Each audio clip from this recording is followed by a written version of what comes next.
We're not far now from the beginning of Illinois fall training camp, and that also signals the beginning of a new year of the Sunday No Huddle. Andy Olson, joined by Robert Rosenthal from IlliniBoard.com, joining us for another year. Robert, 10 years doing this. A 10th year, that's right. Can you believe Is that? there a present somewhere? Or We'll hit you with one at the end of the year. Balloons will come out. Yeah, exactly. don't Ruin it yet. I won't. We're here to talk the start of training camp. Illinois back at Memorial Stadium again. It's been a few months since we've seen them from that spring game. Not much has changed, but we can start, I think, where people are really always interested, and that's the QB battle. Art Sitkowski working his way back from that broken arm that he suffered last year at Penn State. What are your thoughts on, is there a QB battle with Tommy DeVito, and how do you see that playing out as we head into training camp? I think there's definitely a battle. I think because Art Sitkowski was rehabbing all spring, not only did he have the broken arm from the overtime at Penn State, but he also had some shoulder work done. And so he would held out of throwing and things like that. So because of that, I even saw a preview from another, like an Indiana website or something like that, just saying, well, obviously, you know, Sitkowski's out of the picture and it's obviously DeVito. I think it's a 100% QB battle. They'll have 4 weeks to prove which guy's the guy.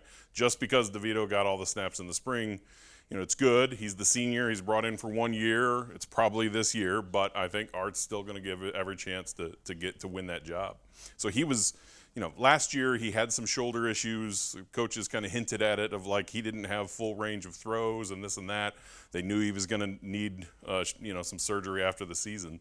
So this August might be the first time the fans see or the coaches see a fully 100% Art Sitkowski. So I wouldn't say it's DeVito's job just yet. I think they're going to go 4 weeks of may the best man win. So DeVito has had the whole spring, whole summer to work with guys, but Sitkowski did have last year as well. It's not like Art doesn't have any chemistry with these guys. Correct. Is that going to play into how these 4 weeks go? I mean, that's how you go back and forth with it, right? That, okay, Art's been with this staff for a year, that's an advantage, but it was a different offense. So, you know, DeVito actually knows this offense better because he went through it in the spring, but Art's been around for a year and knows the receivers and has some chemistry. So it'll be very, very interesting. I think you know, they played several QBs last year. If you remember, for that Penn State game, during that 2 weeks, they had benched Brandon Peters and said, Art, you're going to start the rest of the season.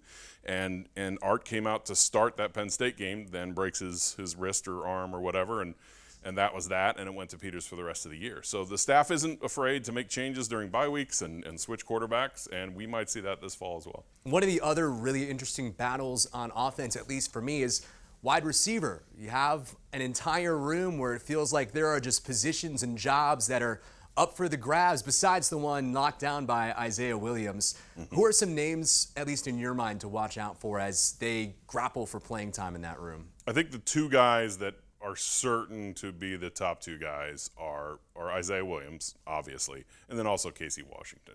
He got the second most snaps last year. He returns. I think those are your 1-2 guys. And I think the number 3 guy is most likely Pat Bryant, who was a freshman last year, played as a true freshman, one of the few guys to not redshirt. They really like him. They started to use him more and more as November went along last year. He was the third starter at receiver this spring in the spring game. So those are your main 3 guys, I think. But there's every opportunity for freshmen like Sean Miller from Arizona or from IMG Academy is where he went to high school. He'll get every opportunity to play. Other guys, the transfer coming in from Jonah Morris, coming in from Northern Colorado, all these guys are coming in. They're going to be given an opportunity to say, hey, 6 receivers left in the offseason. There are catches to be had. Whoever wants them, go win it in camp. Now, the offensive line is a position group as well, where it seems like now after going through spring, we know where each one is going to slot in that group, but not bringing back a lot. You do bring back Alex Palczewski, who is going to end up being the career leader in starts at Illinois, coming back for his, I believe we're on 6 years. I don't know if we're quite at 7 yet, but what are you looking forward to in that group and how things can shake out? I think it'll be not only the Illinois record, but if he starts all 12 games, it might be a record in college football that's never broken because, he gets the COVID bonus year, which not everybody got, so that's why he gets 6 years. And he got a medical red shirt because he got injured in that Rutgers game in 2020, and so he only played 4 games and could count that as a red shirt year. So he will have starts in 6 different seasons. It's it's going to be hard unless there's another pandemic in the future for crossed, any no. college person. Yeah. He could be over 60 starts.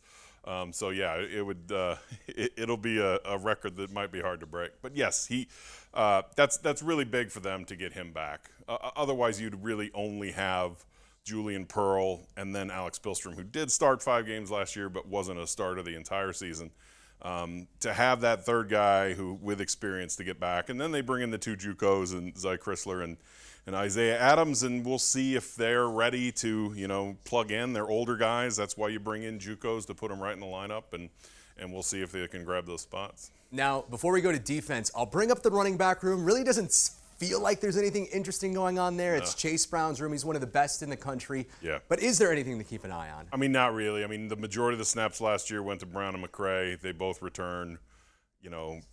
Social media is putting out, I think the Illinois social media called them tag team or something like that. And so, yes, this is, it just seems like what it's going to be. They gobbled up all the carries last year. They like them both. They have them both back. They want them to do it again this year. It will be very interesting because it will be the returning group that I say performed the best last year because that running back room was so good. Definitely. As we move to defense now, we start with the line. You do get back Keith Randolph, Johnny Newton, and those are 2 of the names on defense at least. Personally, I think I'm most excited to see play in 2022. Yeah, it's interesting. A lot of times they would have 5 linemen, the 2 call them outside linebackers, but they're defensive ends. So last year you'd play with a line a lot of Owen Carney on one end and Isaiah Gay on another end and Rod Perry right in the middle as the nose tackle. Those are the 3 guys that left. So you do have Newton and Randolph, and you can do different things and 2 defensive tackle looks and this and that. But finding those other guys is going to be very important. Who's that nose tackle guy? Is it T-Raw Edwards, who transferred from Northwestern? Is it Calvin Avery? Is it Vertus Brown? And then defensive end or outside linebacker is the real big question mark of Seth Coleman likely starts in Isaiah Gay's place. They had traded, I think Coleman started 5 of the 12 games last year, and Gay started 7. So Coleman should lock down that job. On the other side, it was Owen Carney for all 12 games. So is it Ezekiel Holmes, the only guy returning? Is it the Virginia Tech transfer Alec Bryant? There's a lot of questions. They're bringing in freshmen, Gabe Bacchus and on one side and Jared Beatty on the other. Do those guys get a chance? If we remember in 2017 when Lovey came in, he grabbed his first class of freshmen and said he started Bobby Roundtree, he started Isaiah Gay, he started, he's just turning to his true freshman right away. These are the guys I've recruited. I want them on the field for me. So will we see that? There's a lot of questions there. Linebacker is one of the really interesting groups to me as well. Jake Hansen graduates. He runs out of time. You have Kalon Tolson, who moves on, signs with the Panthers. Barnes is still there. Calvin Hart Jr. is coming back from that injury. What do you make of that inside linebacker group?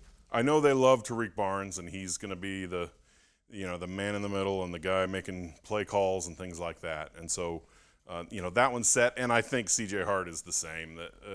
Calvin Hart only got to, he had the distinction of being the Big Ten Player of the Week, and that was the only game he played the entire season because he hurt his knee, and that was it for the year. So it'll be interesting. It sounds like, it seems like when you have the 2 guys who started last year back this year, you put them in, even with Tolson gone and even with Hansen gone, it seems like it's a 2-man job. But then you have other guys that freshmen from last year's class like Kanena Odeluga who they like, and you have a former walk-on Isaac Darkangelo who got more and more and more carries as the year went on, as he's the 3rd linebacker. So you do know what you're going to get from Barnes and Hart, and then a lot of questions and a lot of snaps available for guys behind them. All right, and let's look at the secondary now. You lose your best player on defense, Kirby Joseph, to the NFL draft. I don't think any of us would have expected that at this point last year as we're heading into training camp. But what do you think of that secondary?